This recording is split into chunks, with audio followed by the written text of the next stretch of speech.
Hey guys, this will be my final video at the dome-shaped underground house. I have sold the property and escrow closed today and is recording today. So I'm going to be out of here, and I'll probably do a few more videos on certain aspects of the build based on questions I've gotten over the last few months.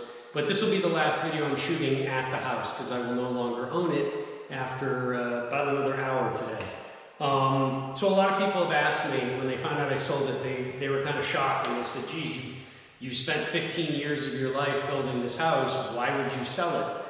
There were three reasons, and they were kind of all equal in their influence in the decision. First and foremost, I couldn't afford to keep the house anymore. Building in LA County and in the state of California, this house cost me several $100,000 more than it would have cost to build almost anywhere else. I probably could have built this in LA City for at least a couple $100,000 less. California, with all of its mandates, and Los Angeles County with all of its mandates, has now basically made the cost of building a home pretty much out of the reach for most people.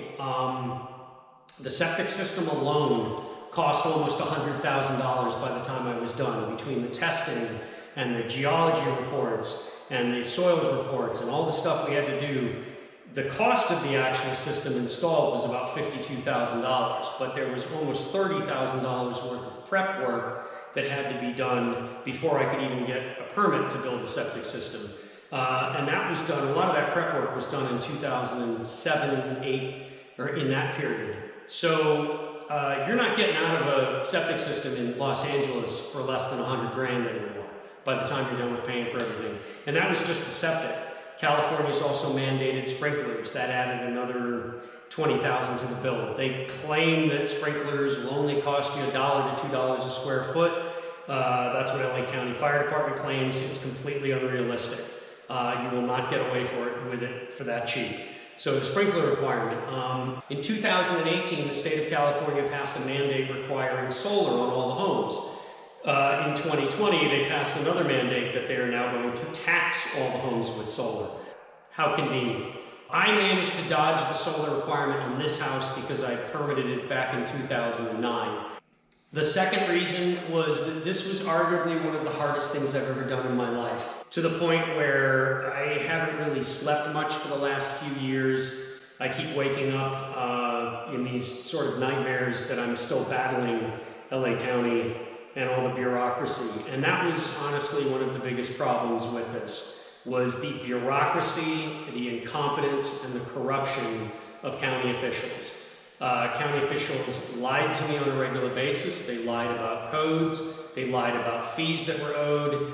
The amount of incompetence that I ran into was staggering. A lot of these officials didn't know their own codes, didn't know what they meant.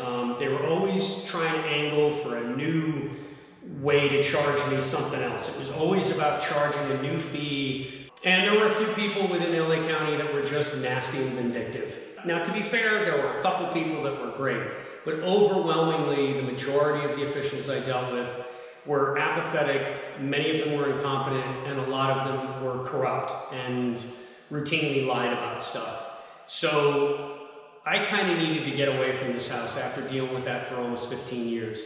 And the third reason, to be honest, about 10 years ago, I bought a little 400 square foot cottage that I've been living in for the last 10, 11 years. Honestly, it's kind of changed my perspective. I love this house. I think it's an incredible building. I hope that the owner who bought it, who's a really nice guy, I hope he loves it and has a great time here.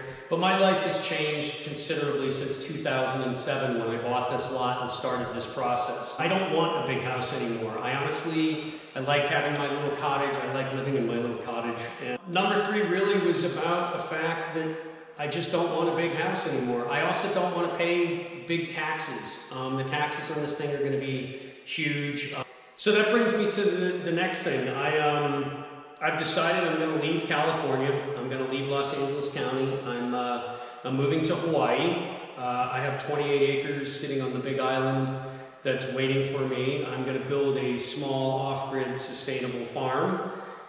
I will be following that from the ground up on all the different things I have to build. There's a lot of stuff. There's no house. There's no nothing.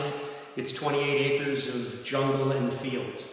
It's a gorgeous piece of property. I hope to get over there in the next 3 to 6 months and start building. So I'm going to be documenting that journey. I hope you all will stay tuned and follow me on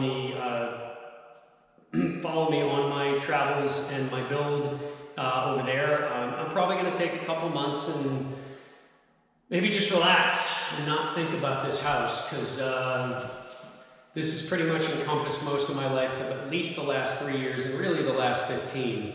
So yeah, anyways, onward and upward.